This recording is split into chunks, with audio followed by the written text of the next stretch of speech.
जब आप कोई नया काम स्टार्ट करते हैं तो आपको उसमें मुश्किल ये होती है कि कौन से टास्क हैं, कौन सी एक्टिविटीज़ हैं जिनको फौरी तौर पे मुकम्मल होना ज़रूरी होता है, या जिसकी इनकी तरतीब क्या होनी चाहिए। शुरू में मुश्किल होती है, लेकिन अल्टीमेटली आपको समझ आनी शुरू हो जाती है कि कौन कौन से टास्क किस किस तरतीब से होने चाहिए।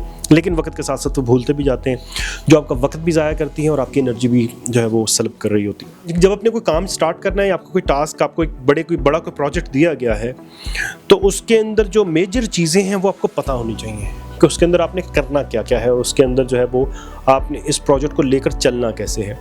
अगर कारोबार शुरू करना है तो कारोबार शुरू करने से पहले आपको उसके अंदर क्या क्या चीज़ों की ज़रूरत है, और कारोबार शुरू करते हुए और करने के बाद किन चीज़ों की ज़रूरत होगी।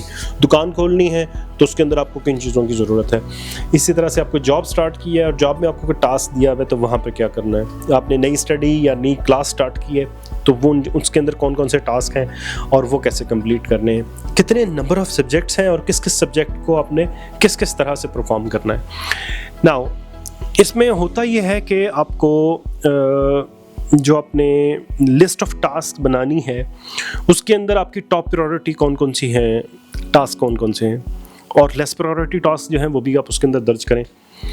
उसके बाद इन टास्क को आप सारे टास्क, मतलब 1 महीने में या 6 माह के अंदर या 3 माह के अंदर जितने भी टास्क आने हैं वो सारी चीज़ें लिख लें, और इनको आप डेली जो है वो अपने मोबाइल में ट्रांसफ़र करते रहें, मोबाइल में शिफ्ट करते रहें, और डेली बेसिस पे जो आपको आज के काम हैं वो आप अपने मोबाइल पे ट्रांसफ़र करके तो आप उनको परफॉर्म करें। यानी कि आपको सुबह घर से निकलते वक्त पता हो कि आज आपने क्या क्या करना है, और इसके लिए जो बेहतरीन टाइम है वो सुबह का नहीं होता, वो रात का टाइम होता है। रात के वक्त आप उन सारे टास्क को तरतीब दें कि आपको सुबह इस साइट पे जाना है और उसके बाद आपने आगे जो काम करने हैं। और अगर आपने ऑफिस में काम करना है तो ऑफिस के अंदर आपका पहला काम ये होगा, दूसरा ये होगा, तीसरा ये होगा।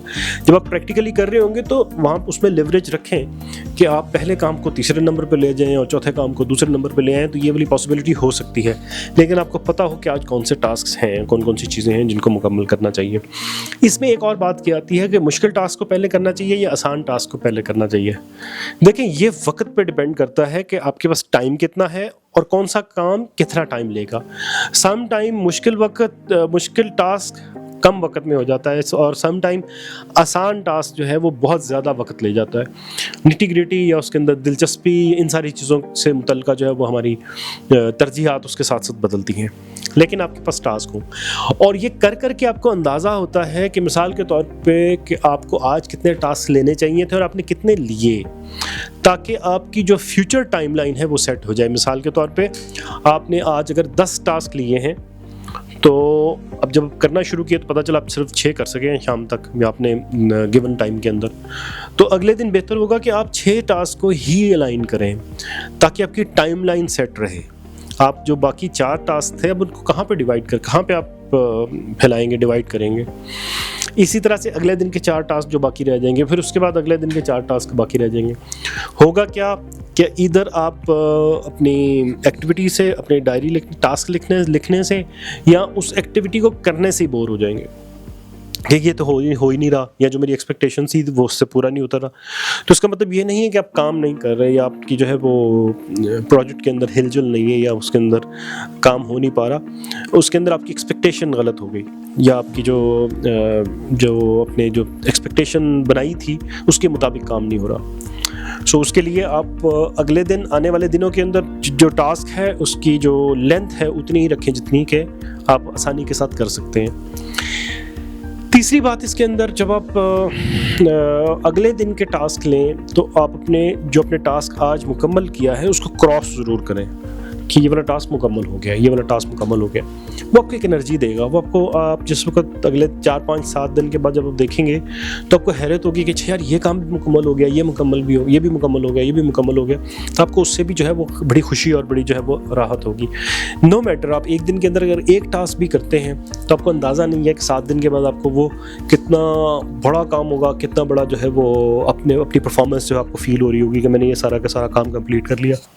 सो ये टास्क के हवाले से मेरे ज़हन में एक बात आई थी। मैं एक प्रोजेक्ट के ऊपर काम कर रहा था, तो उसमें मुझे जो है वो कुछ दिक्कत हुई, उस दिक्कत की वजह से मैंने जो है कुछ चेंजेस की, अपने टास्क लिस्ट को डेवलप करना शुरू किया। और जब टास्क लिस्ट को डेवलप किया तो मुझे ये बहुत ज़्यादा सर्टन नहीं होता था। पहले मैंने उसमें टास्क की पिक्चर बना लेता था, उसमें भी मुझे क्लैरिटी नहीं होती थी कि यार कौन सा हो गया कौन सा नहीं हो गया, क्योंकि डिटेल बहुत ज़्यादा होती थी और बार बार एक ही चीज़ को पढ़ना पड़ता था। फिर मैंने इनको क्रॉस करना शुरू किया कि जो मैंने मोबाइल पे टास्क लिखे हैं उनको क्रॉस करता जाता तो जब घर आता वापस आके तो अपनी डायरी पर भी उनको क्रॉस करता। तो अब मैं उससे अगर उसकी भले पिक्चर भी ले लूँ उसकी उन सारे टास्क की, तो मुझे पता है यार यहाँ तक हो गए हुए हैं, या ये इनको मैंने टिक मार्क कर दिया हुआ है, ये सारी चीज़ें कंप्लीट हो गई हुई हैं। जो मोबाइल पे होते थे उनके साथ भी इस तरह से, तो इसका मुझे बहुत फ़ायदा हुआ। मेरी जो तरतीब थी, मेरे जो काम की स्पीड थी, वो कई गुना ज़्यादा बढ़ गई और मुझे इस बात की खुशी भी है। यही ट्राई आप भी करके देखिएगा, उम्मीद है कि आपको भी इसका फ़ायदा होगा। अस्सलाम वालेकुम।